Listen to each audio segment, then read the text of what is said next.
Hey folks, how are we doing? Right, let's get cracking. Oh, thank you very much. Hey, I'm actually very, very excited to be here today. I'm channeling my inner Terry Wogan for it's my first ever lunchtime talk hosting gig. This is. Thank you. I actually had it written here. Pause for applause. So thank you for obliging me, everybody. If you haven't met me before, my name is Tony. I'm one of the producers here at the Pervasive Media Studio. Today I'm wearing black on black, and I've got some big fat black boots on to go with them. On with the show. So, welcome to this week's lunchtime talk. These talks are every Friday at 1 p.m. here in the building and live online. Hello, online folks. You can catch us on Twitter, you can catch us on Facebook, and you can catch us on YouTube. You can reach us by sailboat, you can climb a tree, swing rope to rope. We don't care how you get here. Just get here when you can.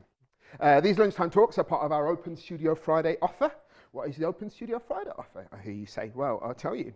Every Friday between 10 and 5, we throw open the doors of the Pervasive Media Studio and offer you the chance to come and spend some time here with us. That means hot desking alongside our residents and with our staff. It means hearing more from the people who are part of our community, and it also means finding out about some of the new projects people are working on and things that we find really, really exciting.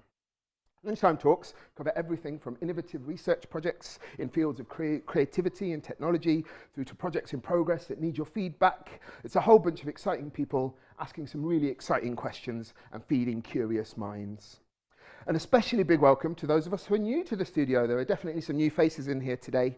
This might be the first time that you're engaging with us, and we are so excited that you're joining us. Thank you very much. If you are a regular in the studio and you've seen some new faces, please go and introduce yourself at some point today.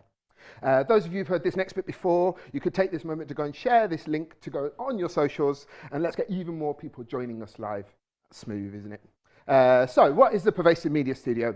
We are a diverse and collaborative community exploring creativity and technology with everything from comedy through to coding, to product development, to performance art. It's a partnership between Watershed, the University of West England, and the University of Bristol. We're home to embryonic ideas, research and development, and the building of new companies. We're also a meeting place for creative and commercial industries. We offer space.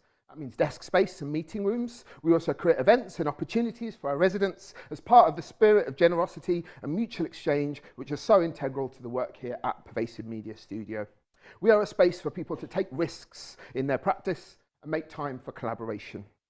I'm going to do a quick bit of housekeeping. Feel free to move around. You're not bound to your seats. You can make a cup of tea or you can grab a glass of water from the kitchen. If you need a little bit of time to decompress or you need a little bit of quiet, we've got a quiet space next door. Do pop in. If there is a fire alarm, we had a fire drill this morning, so if you hear it, we need to leave the building. The nearest fire exit is around that corner over there. If not, follow one of the studio team and they'll help you out. Got accessible toilets, and there's a baby changing area which can be found in the corridor next to the kitchen over there. A captioned and recorded version of this talk will also be available online after the talk is finished. So if you're watching online now and you'd like subtitles, head over to our Facebook page for our live stream. Just search for Pervasive Media Studio on Facebook. There will be a Q&A at the end of the talk. Please do have some questions. It's really great when people get involved and get stuck in, and it's not just a chat between me and the wonderful people on the screen. For those, if you are watching online, pop your questions into the YouTube chat or tweet us at PM Studio UK. The wonderful Jade is hanging around in the YouTube comments section, and she's at the back over there. So if you are online and you've got any thoughts, comments or questions, pop them in. And Jade looks absolutely horrified that I did that. My apologies, Jade. I'm so sorry. Do pop any thoughts that you've got in the chat and Jade will have a chat with you about it. If you're in the building, just raise your hand. We've got a mic up there so nobody needs to shout. Before we start, next week's talk is about the speculative documentary film Truth or Consequence, created by Hannah Gianti and Alexander Porter. They'll be sharing their creative process and their community-based approach to creating non-fiction stories and the ethics of non-fiction narratives. Well, exciting, right? Well, you can find out all about our future talks by heading to watershed.co.uk/studio. You can catch us on Twitter at PM Studio UK. You can catch us on Instagram at Pervasive Media Studio. You can subscribe to this YouTube channel and you can subscribe to our newsletter on our website as well. Now, without further ado, I'd like to introduce our speakers for today. We've got Emma Hughes and Ben Neal, who will be discussing their project Facades, which is a surreal virtual reality dance experience that invites audiences to walk the line between reality and illusion. So please give a really warm welcome to Emma and Ben. Well, thank you so much, Tony, for that enthusiastic introduction. I'm heartbroken I can't be there in person. I was really looking forward to coming down to Bristol, but unfortunately, I'm recovering from COVID, so I've probably seen better days. I apologise if my enthusiasm levels are not quite at my best.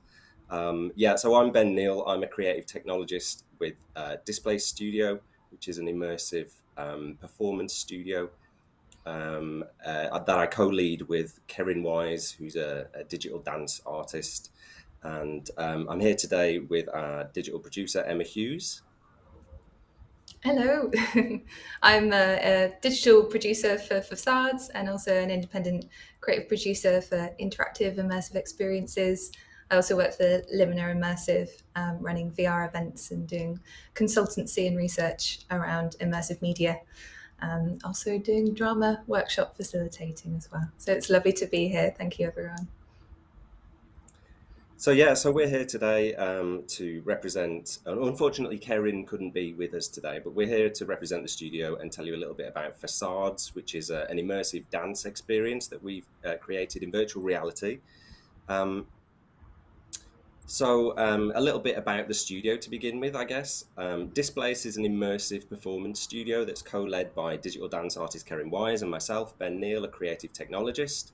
And we explore the intersection of dance, film, theatre, and technology. I guess as a creative technologist, I cover quite a wide base of technologies and ultimately make uh, technology solutions for art projects and really try and bring people's ideas to life. But at Displace, we aim to create very deep interpersonal experiences that gently push and pull you and invite you to question your senses and explore your perceptions of reality in this liminal space between the known and the unknown. And our works often take the form of intimate, dreamlike journeys through uncertain places, rich in symbolism and metaphor, in which curious behaviors are encountered. And so it's quite a new studio. We are still establishing ourselves, but we've hit it off on a good note, and we are thrilled by some of the projects that we've produced so far. And quite glad to be here to tell you a little bit more about Facades today. Just as an introduction to a couple of things that we've done previously, um, the first piece, which is Exposure in 2017, is a piece by Kerryn. So I can't speak a great deal about how that, what that was like because I've not seen it, unfortunately. But that we have taken on as a studio, and in the image on the left, which you can see, is a woman holding a man's hand in a VR headset. Kerryn did some 360 virtual reality work that involved a real performer who interacted with you, and there was touch and a very close connection between you and another person, and this virtual space intermixed with the real world as well. Um, Displace with the underscore, so it's not the studio, but a project that we named the studio after, was a piece in 2019, where Kerryn and I really worked together for the first time. It's Displace is a wonderfully mysterious one-on-one performance in a site-specific building in Nottingham where you knock on a door and are greeted by a performer. You put on bone conducting headphones, which sit just above your ears and your temples, so that you can hear the real world as well as music and sound effects sort of through the headphones. And you go on this kind of slightly surreal journey through different spaces in the building in which performers enigmatically dance and explore architectural features of the room, like crumbling plaster and sort of torn wallpaper. And um, it involved a whole selection of different audio visual trickery and these encounters with these performers, some who you would see in the virtual world and then take the VR headset off, and then the real person would be there in front of you. And the whole piece had this lovely sense that you were invited by these people into these spaces and you followed them, but there's a kind of typical moment. At one point, you follow a dancer up these stairs, and at the top of the stairs, she turns and walks into a room and closes the door behind her, at which point you're left kind of slightly unnerved and wondering what could happen next. And this kind of set the tone very much for the sort of work that we decided that we wanted to go on and produce more of. And so throughout the pandemic, we produced Facades, which is a virtual reality piece. And we had done some, oh yeah, I should say that part of the Displaced project was, as you left the building, you went back to the gallery and there was a VR headset, and you could put the headset on and be transported back to one of the rooms that you had previously visited, and encounter once again the performers that you'd met in real life in a kind of virtual reality experience. So it was very much about sort of flip-flopping between the real and the virtual, and giving people a sense of control and then taking it from them. And we were playfully confusing people sometimes. And as part of that virtual reality piece in Displace, we used a technique called volumetric capture, which we really liked, which is a way of recording the performers. And we decided that we would go ahead and exploit this more with Facades. And so Facades is a cinematic and deeply immersive VR experience that is sometimes quite challenging and leaves audience members questioning their own place in a virtual stage, and what the rules of this new world are, who's in control, and what these experiences really mean. And it's based around a small house. So there's an image here of a kind of small shack. And this is the kind of domestic setting in which you encounter these performers. So it includes abstracted movement and themes and settings inspired by some iconic films, such as Rear Window, The Wizard of Oz, and The Mirror. And the choreography explores domesticity through repeated gestures and emotive recurring motifs, as an isolated performer seeks to find a connection by reaching out to the visiting viewer.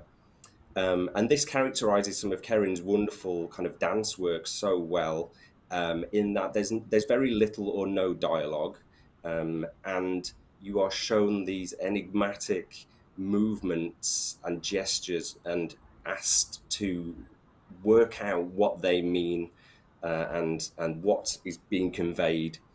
And it creates quite a beautiful and slightly unsettling narrative that exposes these sort of themes of vulnerability, trust, disembodiment, and isolation, which of course we were all feeling to some degree during the pandemic. So it's very much a piece of its time. And on the side of this slide, you can see a volumetric capture, which is a photographic looking image of Kerryn Wise lying on the floor next to another Kerryn Wise who's sitting on the floor in front of a small bed. And at this point, I think it's a good idea to show you a quick video.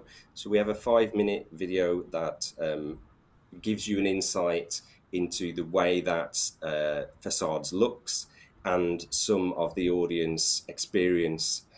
So this is a 5-minute video that will hopefully really enrich what you will learn about Facades without us giving the game away. Part of Emma and I, part of our strategy today is to kind of tell you all about Facades without telling you anything, because we don't want any spoilers in there, just in case you do get a chance to use it. But yeah, if you'd like to play the video now, that'd be great.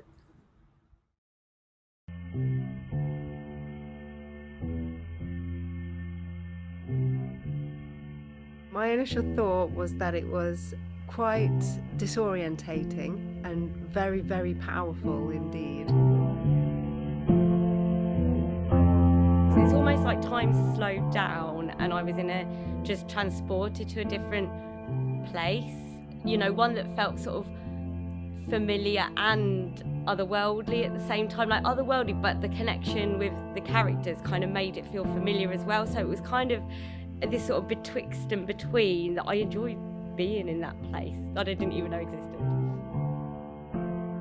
Facades is a virtual reality experience that draws from dance and theatre practices and allows the viewer, which is one person at a time, to move around in a room scale virtual environment, which basically means they can walk around the performers, they can choose their own viewpoint of the choreography, and they can be taken to virtual worlds that we've created.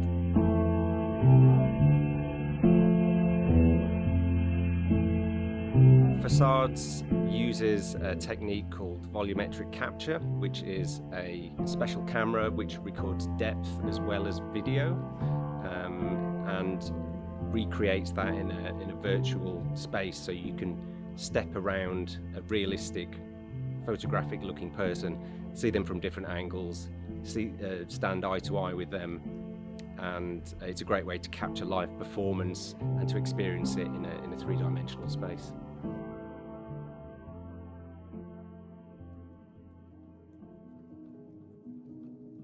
There were times where I was a little bit scared, actually, because you don't have control really. Well, you can move, but then you're being limited by the limits of the space as to where you can move. And sometimes then if you move backwards because the performer's coming towards you, then you're reaching the limits, or you go out of the house that she's performing in at that point in time.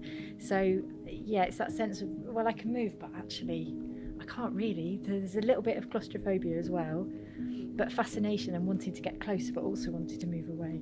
The content of the show for me is like being in a very beautiful, very haunting, a very visceral dream, where there's this feeling of repetition and there's this feeling of displacement and loss and regain and strength and vulnerability all in one.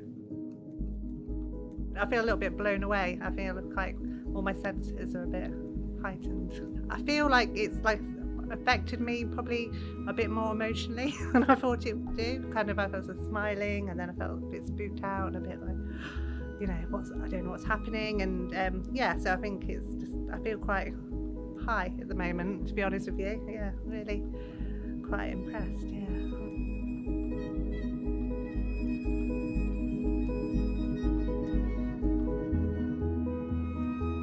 Well, now I'm a bit dazed, maybe is the right word. I'm still feeling that I'm kind of in the virtual world, so to say. I felt... Yeah, how did I feel? I'm not sure, actually. It's very hard to say. It was like I just a very, very estranged, maybe was the word. Is the word. Very surreal. In a way I existed, but also not.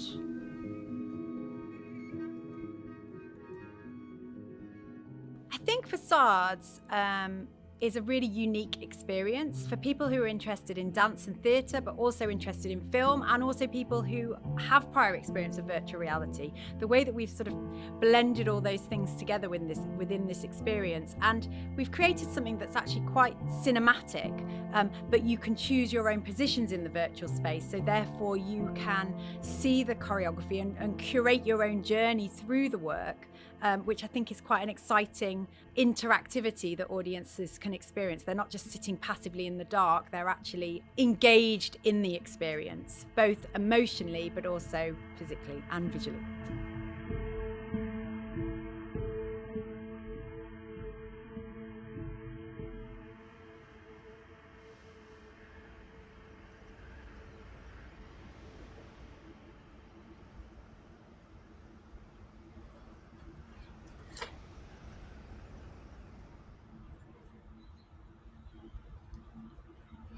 Great, so now you have a bit more of a sense of what Facades is. I'll just run over the process of Facades and sort of how we developed it. So over the past year, Ben and Kerryn did some beta testing. 2 days. It's almost like time slowed down and I was in a... Is there a video? Is that just for me? Or no, there we go. So we did 2 days in person at the Broadway in Nottingham. So they tested with about 20 people there, a demo version of the Facades experience. We also ran some VR home user testing as well, where we sent the download link for people to try at home, for people who had VR headsets and VR computers. So it was really important for us to kind of test with both of those different user groups. And we also ran a 360 VR workshop with over 50s at Nottingham Playhouse as well. In that event, we didn't show the facades piece itself, but very much explored similar themes and used VR in different ways to kind of pull out different learnings from that to feed into the facades piece. Because facades is very much based on behaviour and audience behaviour, it was really important for us to see how people responded to the experience. Because as you would have seen in the video, we get a sense of pushing and pulling people and kind of challenge them in different ways. And we don't mean this in sort of an accessibility side of things. We mean this more in making them question the boundaries of that space. And not sure whether they can step through things or not. So it was really great to see how people responded to initial versions so that Ben could keep adjusting the experience to what it is now. And so now, after that testing phase, it was then finalised and we took Facades on tour to a number of different venues. We went to Phoenix in Leicester, Lakeside Arts in Nottingham, BOM in Birmingham, and we also did an event for press and programmers at Studio Wayne McGregor in London. And at these different events, as you would have seen in the video, it was for one person at a time. So doing one audience member at a time, we'd give them a briefing at the beginning, and then they could put on the headset and explore that virtual space. Alongside this, we also did release Facades online for a month via Near Now. So that gave people a link to download that they could experience on their own VR headsets at home for a short time. So we've tried a number of different platforms, which is great. On this slide, we've got a picture of an audience member at Lakeside Arts experiencing the piece, and there's a pair of shoes just behind her, shoes that are the same shoes that you can see in the virtual environment when you experience Facades. And we've also got a picture of an audience member at Phoenix when we bought the piece there as well. I'll hand back over to Ben to talk a bit more about the production elements now. Yes, thanks, Emma. So yeah, Facades uses a particular technique called volumetric capture, which records real-life performers digitally and transforms them into a three-dimensional virtual version of themselves. A single camera setup with volumetric capture gives a particular aesthetic that we have used as like a central creative concept. So you can adjust the way that volumetric looks and you can use it in different ways, but we were very excited by this particular look with a single camera, which to describe the image on the right gives a sort of view from one angle. If you imagine that the camera is like a torchlight, and the bits that are lit up are visible, and the bits in shadow don't exist, you end up with a kind of person that's a kind of undulating landscape, or like this kind of sheet of a person. So from one side, they look very realistic, and then you can kind of look around the sides and back, and there's kind of nothing there. They're this kind of, they are a surface. They're a facade, a kind of moving surface that sort of is clearly them. It looks like them. It behaves like them. It's recognizably them, but has this unusual aesthetic in which you can kind of look around the sides and see that they're hollow. Really, there's nothing there. And so volumetric capture uses these special cameras, which are typically something like Microsoft Kinect. There are other ones, and they capture depth data alongside the color information, and you can recreate that in a 3D format. And there's an image there of three women in a room, one who's got her arms in the air, and there's a camera pointed at her, and me kind of crouched in the corner with a laptop. And these cameras collect the depth information, so they shine out sort of infrared, and it sort of detect the distance between the camera and the performer, and as well as recording the kind of colors of things, and then they recreate that in a virtual virtual reality headset. So we use Depth Kit software to edit the footage, and Unity Games Engine to build that as a VR experience. Volumetric Capture is really interesting, and it is possible to create 360-degree people that you can walk all the way around and look very photorealistic, with multiple cameras. So you shoot from the front and get a front half, you shoot from the back and get a back half, you put the front and back together, and then you can shoot from the sides as well and kind of piece those sections together to make a full person. But we actually quite liked the single camera setup where you have an incomplete person, and that became the very, the core concept of Facades, really. So we really sort of ran with that. So the volumetric, if you're a performer, is quite an unusual way to make, to shoot video, as it were. So the first half of this slide is kind of a little bit from Kerryn Wise's perspective as a performer, and you have to be quite aware of the space that you're in. Volumetric is typically used for stand on the spot, kind of present to camera type setups. Kerryn's a dancer, and we work with dancers, and they move a lot. So we're using this in a quite an unusual way. And you have to be quite aware that there is a kind of square almost chalked on the floor that you need to kind of keep within to be caught on camera. But much like recording with a video camera, you have to consider your entrances and exits, because typically you don't want you to just cut into the shot and then be cut and disappear straight away. You want some sort of entry and exit.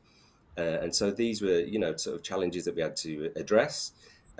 Also, people are shot one at a time normally, and you have to work a lot with things like timings and positioning, because you are effectively kind of in front of a green screen and performing to no one, and then we kind of put you back in the space. And for Facades, Kerryn shot all the footage alone, and then sent the files to me, as it were, and I built them into the virtual world. So she was performing in a space that did not exist, and had to think, that there's a door on my right, or there's a person entering from the left, without there being anyone there. And some other things that are important when doing volumetric capture shoots are actually, because the camera is capturing that depth data,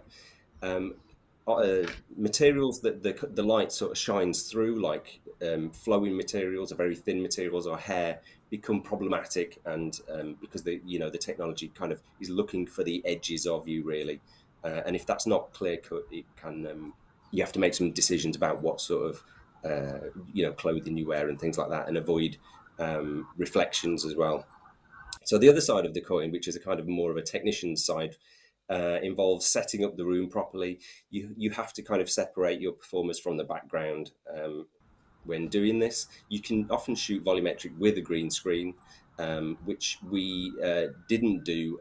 In fact, for Displace, the project, we actually shot it on location in the room that we recreated. So the lighting was exact, and that worked really well. And then for Facades, it was more tricky. And we had to shoot that in a dance studio at De Montfort University. The camera setup is actually quite important as well, because, as I said, the volumetric is not really meant for people to be running around and moving fast and covering a lot of ground. And so one of the interesting things that we found was that if you imagine, as you walk away from a camera on a tripod, depending on the angle that you've got this set up at, you can actually lift up into the air. So if you imagine you're walking away to the horizon, you can kind of, your distance between the ground level and your feet increases as you retreat into the distance, sort of thing. So there's all sorts of technical troubles with this kind of work, and you're often jumping through a lot of hoops as a performer and a technician to get the best results, really. And things like lighting and colouring are obviously important, and some of the post-processing stuff to do with data, to do with masking and edging some of that data, or sort of using algorithms really to fine-tune where the edges are and so on. We went for an incredibly rough and ready aesthetic with this, and we like the way that it's very fractured, And we never intended this to be like a very high resolution, photographically perfect volumetric piece, which is what a lot of other people go for. But yeah, we made the decision definitely not to go down that route. Some interesting themes came up from Facades. And as Emma mentioned before, we did a lot of testing. So the people's behavior and the kind of psychology element of it is became very important. We did lots of testing, lots of note taking, and lots of tweaking of the software. So on the right of this slide, you can see there's an audience member in a VR headset, and kind of snuck away in the corner there, stroking my beard. You can see me sort of jotting down some notes. And this happened a lot where we, because the piece is quite enigmatic and mysterious, and you're quite uncertain as to what you're supposed to be doing sometimes, we did a lot of testing and observation of, so we could get it right, so we could get that balance right between getting people to do what we wanted them to do, giving them complete freedom, but also avoiding situations that we didn't want them to be in. And those themes about control and confidence and ability and self-awareness that are quite prevalent in virtual reality pieces were something that we were working with very deliberately. So we wanted to unnerve people in some ways, but kind of calm them and soothe them in others. And so as an example of that, there's a performer that approaches in one scene from the dark and is kind of reaching out towards you, sort of trying to grasp you, but she constantly remains at kind of out of arm's length. So although she's trying to sort of embrace you in some ways, you can never really get close. And actually, as you move your own body, she sort of spins around and in some cases inverts, and you are kind of standing inside her skin looking out. And so we are kind of inviting people on the one hand and pushing them away on the other. And in some ways throughout the piece, your agency is challenged a little bit. Sometimes you're active and involved, and at other times we just take the control away from you and you become kind of disembodied or invisible. I think this is quite, that was why the audience briefing at the beginning was so important, especially within this piece, and why we gave this experience as more of like a one-to-one, where audiences could come into their own self-contained room and not worry about people looking at them. And as they sort of explored this quite challenging space, we did as much as we could in the physical world to help them feel relatively supported and at ease, so that they felt ready to explore that virtual world. And so that was even more important, the kind of real and virtual working together there as well. We also had this sense of person as another theme. So obviously, as Ben said before, because of the style of volumetric capture that was chosen, we had this sense of a person, but not quite there as well. So there was this sense of realism and representation to a certain degree, but in Facades, because of the style of the capture, it was quite abstracted. But even though Kerryn appeared in a slightly distorted version of herself, we still found that audiences, it didn't stop them from instinctively stepping out of the way if she came quite close to them, or feeling a bit embarrassed if they were too close. So knowing the performer is real really added to that feeling of dislocation. And for a lot of people, sometimes this feeling of sadness, there was a certain connection to the performer in the virtual space, a little bit like you'd see a photograph and feel connected to that person, even though they're not there physically. You know that they exist or existed at one point, and that element really helped enrich that. And still helped people sort of respond to the performer as if they're a real person. It was really interesting.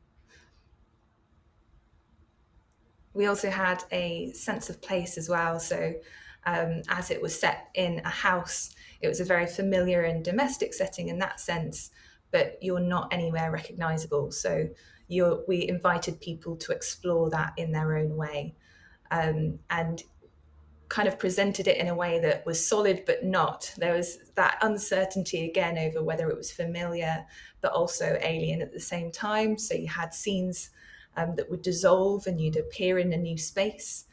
One scene dissolves and you return to a previous place. The performers acted in similar sort of sporadic ways, so they would appear, approach, retreat and disappear. For example, you'd see a tiny house at the very start of the experience, which then grows, and you're positioned on the outside of it and only allowed to look in.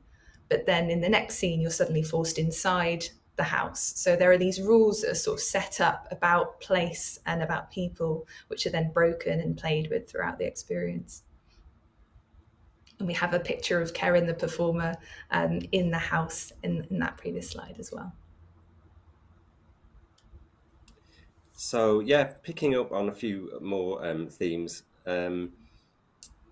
So we found that for Kerryn in particular, exploring the impossible was an interesting choreographic opportunity that virtual reality and volumetric gave her as a dancer.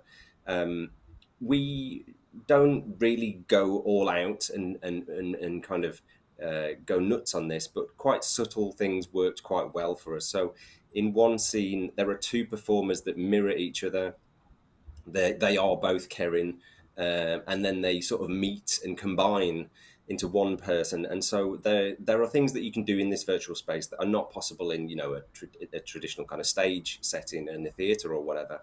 And so exploring some of the opportunities that digital technology can give to performers was obviously quite a hot topic for quite some time, with different venues and performers when the pandemic was at its worst and people weren't able to go out, and it really addressed a lot of these questions around how people can distribute themselves as a performer when you can't go to a venue, or you can't have a live audience, or you can't be in the real space. And there were some interesting things that we explored around the possibilities of the technology. So in Facades, some of the performers actually, there are points at which they sort of can step through you and you through them. And one of the things that we really wanted to make apparent was that you and this virtual world are permeable. It looks very real and it feels real, and you respond in a sort of real way. But there's nothing there, it's a purely visual world, and you are interacting in a physical way by stepping around and moving in the real world. But these virtual walls that you see and these people that approach you, you can move right through, and that's something that is typically avoided in virtual reality, which we again decided to go for and exploit. So some of the things are naturalistic, and others things kind of unreal. As an example, we sort of spin a house and at some point lift them off their feet. We confine people, and then the walls kind of slide away and you're exposed. And so some of these things would have been quite expensive or difficult to do in a theatre setting. And it really was a good opportunity for Kerryn and I to think big about some of these things that would have been quite difficult to do, without a big production team or a theatre or something. So it's an interesting place to work if you're into performing arts. But we approached it very much from a kind of rule-breaking, with a slightly rule-breaking attitude, I guess. So people come to virtual reality sometimes with certain expectations on how to engage, and by actually being slightly enigmatic about the rules of this world, it was quite a good leveler for those who'd done virtual reality before and those who are new to it, because it wasn't necessarily going to be a sort of experience that you'd had previously. And it was, purely a headset experience. You just walked around the space. There were no hand controllers and things like that. You find this often with virtual reality. You spend some of your time familiarizing yourself with the world that you've just stepped into, and it can be quite unnerving. And again, we decided that this perhaps wasn't altogether a bad thing. So we challenge people to sort of step into the world and cross barriers and look into and through objects and break a few of these sort of rules of VR. We decided that we quite liked a lot of the things that a lot of people avoid. Sort of as a creative idea, really. So one of the key things that people talked about was is actually that we use the Guardian and the VR headset as a tool for storytelling, as a sort of dimensional barrier, which is very controversial. But the Guardian system in VR is kind of a grid that pops up when you get too close to the real walls of your bedroom or whatever. The idea is that it's a safety feature, and that it prevents you from walking into your wardrobe. So, you get very close to the wall, and this kind of grid appears to say that there's a real wall here, don't go any further. But in Facades, we use this as a kind of way of constraining your movement, and it adds to that sort of mixed reality concept, in which there's a space that you can see in the virtual world and you want to step into, but you're aware that the Guardian pops up and there's a brick wall in front of you potentially. So we allow some control in some situations, but we take it away in others. And there are scenes in which you're encouraged to enter, but then kind of frustrated because you can't progress. And then we force people through into the space anyway. So there's all these, sort of, it's quite playful the way that we've, used some of these technologies. So thank you so much. Yeah, so that's Emma for the last one. Thanks, Ben. So just wanted to briefly end by saying what we're up to this year. We've got a couple of events booked in. So we're going back to Studio Wayne McGregor for a public event as part of their Senses programme. And that'll be near the end of March. And also on the same weekend, actually, we will be going to Light After Dark Immersive Festival at Nottingham. And so that's a couple of different opportunities to experience Facades, but we're hoping to tour to more venues as well. We're on the lookout for more spaces. So give us a shout if you know of any. And we'll also be applying to some festivals as well. So thank you so much.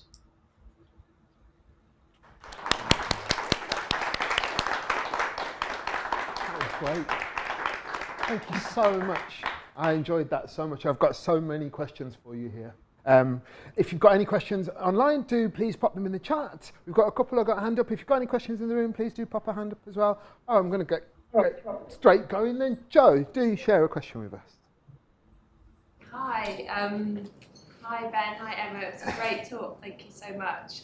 It's Joe Lansdowne here. It came to me quicker than I was expecting. I'm sorry, sure my apologies. Articulate I can come back to you. No, it's fine. It looked amazing. I really hope I get to experience Facades, but I was really struck. I thought you talked about it so clearly and with such depth. I was really struck by your use of the term like real, not real all the time in differentiating like people's experience. And yet there seems to be so much kind of space and ambiguity in all the kind of in the work as you were describing it, and I was just wondering if you might reflect a little bit on that notion of real and not real, which I don't think we use so much in other forms. We might talk about like fiction or performance, but just about those ideas of what is real, like what do you mean when you say real and not real in a work like this? Yeah, that's a really interesting point to bring up, because there is a lot of questions around, what is, around people's realities. What is real? If you perceive something, does that make it real? One of the interesting things about virtual reality that really got me interested was that the virtual reality has an ability to hijack your senses, and so you can jump because you're suddenly you're like, oh God, you're standing too close to me, and you do that, you respond, your kind of lizard brain just goes, ugh, there's a thing here, I'm having a ball thrown at my head, or you don't have time to think about that. Your body just responds. You can stand in virtual reality on the edge of a cliff and feel vertigo, and I find that really, really interesting, because virtual reality offers this chance to simulate things that are impossible, and but it's a real experience, right? I mean, you are experiencing this virtual world in the same way that you're experiencing the real world, And part of our exploration of people's sense of self-awareness in virtual reality is very tied to the real world, because people in a VR headset feel blindfolded. They feel worried that their bag may be stolen, and that rooting people in the real, the reality that they're blindfolded by technology, with the screen over each eye in a space, in an art gallery or whatever. But also at the same time, on this kind of dual level, they're experiencing this sort of cinematic theatre piece is part of what we wanted to explore, I think. And we want people to be immersed and lost in the experience, but actually we don't want them to be completely divorced from reality at the same time. And it's very much about senses and perception, and this is one of the things that we really like at Display Studio, where Kerryn and I are quite cruel in some ways, because we sort of flip-flop between the real and the virtual and keep people guessing a lot. And it's an interesting place to work, and because most people who work in virtual reality, for an example, they just want to lose people in it. They want to simulate reality, but they want people to be immersed and forget about the real world. And we have an interest in that kind of space in between, where you're sort of half in the real world and half in the virtual world. So there's a lot to explore. Yeah. Emma, do you want to? No? Yeah, I think I was just going to echo what Ben said, really, and that whole the fact that you come away feeling like you've done something in VR. You kind of speak about VR as if it was an experience that happened to you, rather than you went and watched something, for example. So when people in the video are kind of talking about their experience of Facades, they say that I saw this woman and I stood next to her, and you feel as if you've done that thing rather than watched or experienced that thing from afar. And I think that the element of volumetric capture almost abstracts a piece of the real world and plonks it in the virtual as well. So there's that even, it's just like the divide, there's no divide. It's such a hazy crossover between them. There's so many things layering that. So it's very hard. I don't think there is a set definition of what reality is anymore.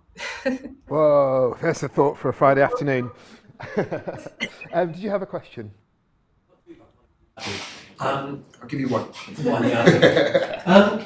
I was just thinking, because I've done sort of artworks in galleries and things, but also doing it online, so a wider range of people can see or meet what you've done.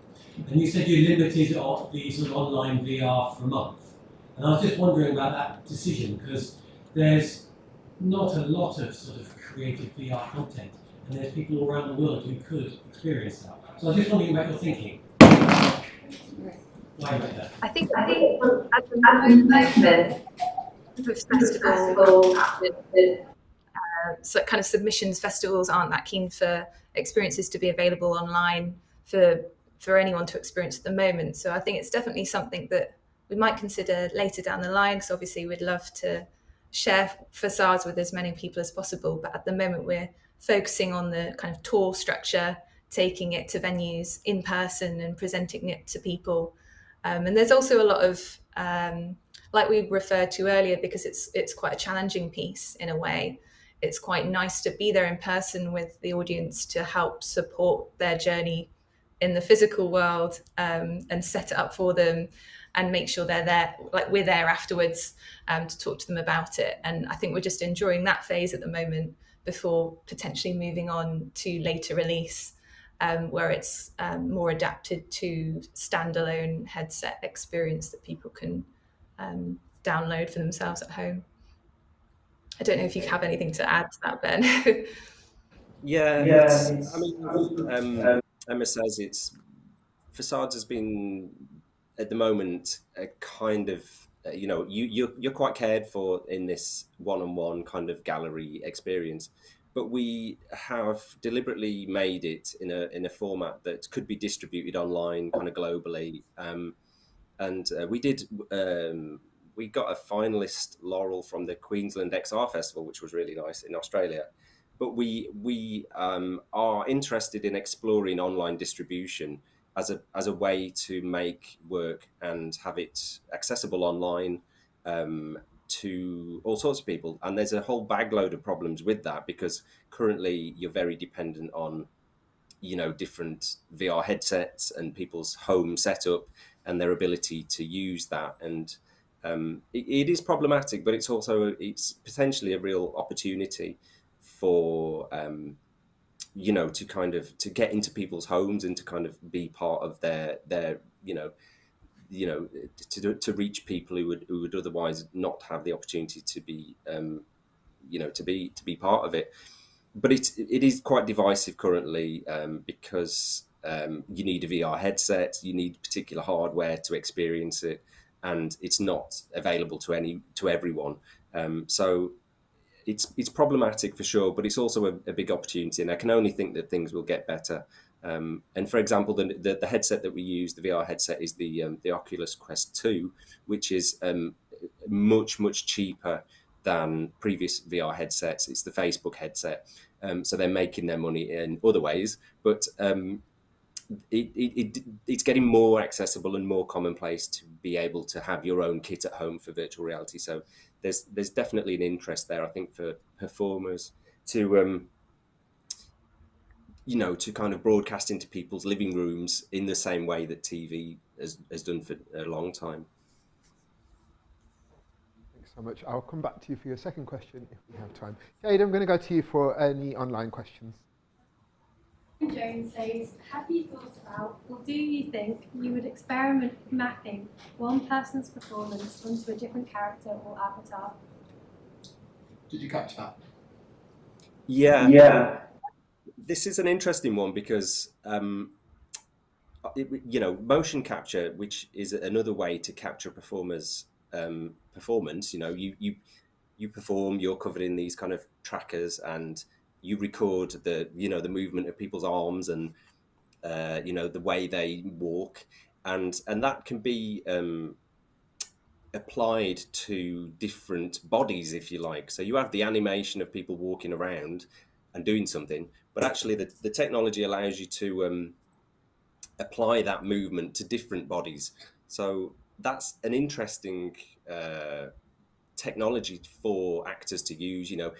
Andy Serkis in the Lord of the Rings film famously kind of crawling around on the floor covered in kind of little dots and on a green screen, and then in the film he's turned into Gollum, and it's obviously used a lot in Hollywood films and stuff at the moment, and is becoming more accessible to artists and creative people and dancers and people like that. We one of the things that comes up time and again for us, I think, with performers is that volumetric captures sort of nuances in people's mannerisms and the way they look, and people can relate directly to that, even if it is slightly abstracted. And some of that is lost with sort of CGI or avatars. I have an interest in motion capture and this stuff. I think when we started developing a few ideas and techniques with Kerryn for some R&D projects, she felt that volumetric capture, because of this sort of, you somehow relate more closely to the people, and because it'd be like a kind of a bad photo, if you get an old sort of black and white photo, you can still kind of look at the face of that person and understand who they are and what they were feeling maybe at that point. And sometimes with things like motion capture and avatars and this CGI, some of the nuance is lost, I think. So it's an interesting question, because it really gets down to the detail of how you understand people on these very, very small eye movements or gestures.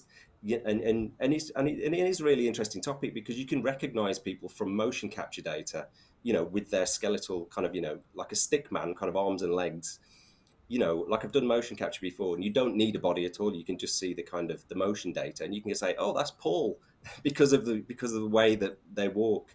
So there's a lot of interesting questions to be asked around how we relate to other people and where these nuanced movements or behaviors are recognized. We can clearly understand, you can distinguish between two performers if they're reduced to motion capture data, which is, so they don't look like anything, they just look like a series of data points kind of floating in the space. But you can still say, that's Sarah, or, that's Julian. And it's remarkable, really. And it's one of the reasons that we liked the volumetric capture was that it's very important for Kerryn in particular that there's a sense of closeness and intimacy between you and the performers. And actually a lot of the content in the work, which made some people feel actually very sad and melancholic. We've had people cry after taking the headset off. That they sort of relate to the people, and yet there's this underlying sense of detachment.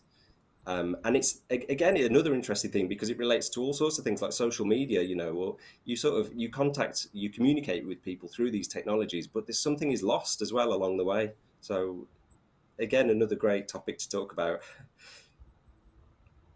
Any thoughts?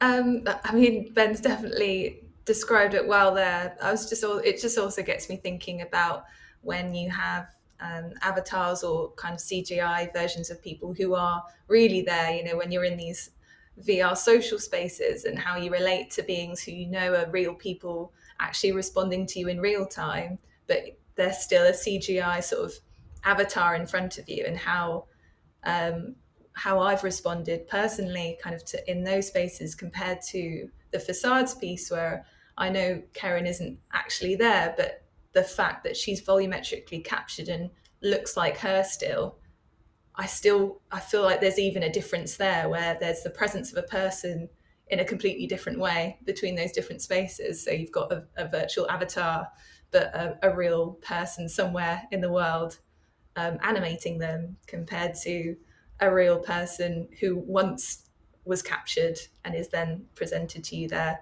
I think it's just really fascinating that the way in which we respond differently to even that level of presence, in a way. It's really interesting. But I definitely think there's some magic in Facades in the element of volumetric capture and what that brings, even when it's abstracted in its way. There's a moment that you can almost step in to her skin in a way because of the elements that aren't there. And it's very surreal, but I don't think I'd feel quite the same if that was a emotionally captured performer. Yeah, there's something I'd just like to add actually, which is one of the nice things about the performance work that we do, where we do quite intimate one-on-one performances, because you as the audience member are actually part of the jigsaw puzzle. And for example, it's very different, being a man or being a woman or being old or being young when you're in these things, because you relate differently to the performers. And I mean, Kerryn pointed this out when she did, she was in the virtual world, kind of with the virtual version of, well, in fact, two virtual versions of herself.